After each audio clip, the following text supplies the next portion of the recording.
Welcome back to my channel. In this video I will show you how to access your QR code on Telegram, right?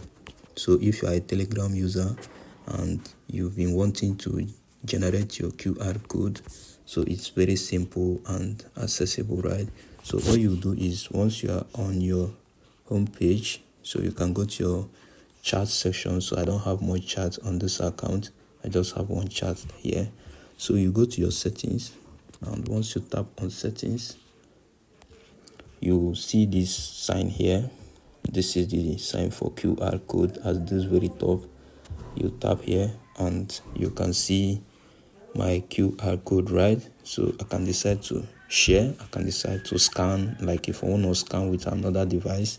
So once I click on share, I'll be able to either send it to my WhatsApp contact, to my mail, to another Telegram user and all of that. So I'll be clicking on this now and I will send it. So I'll now click on send, right?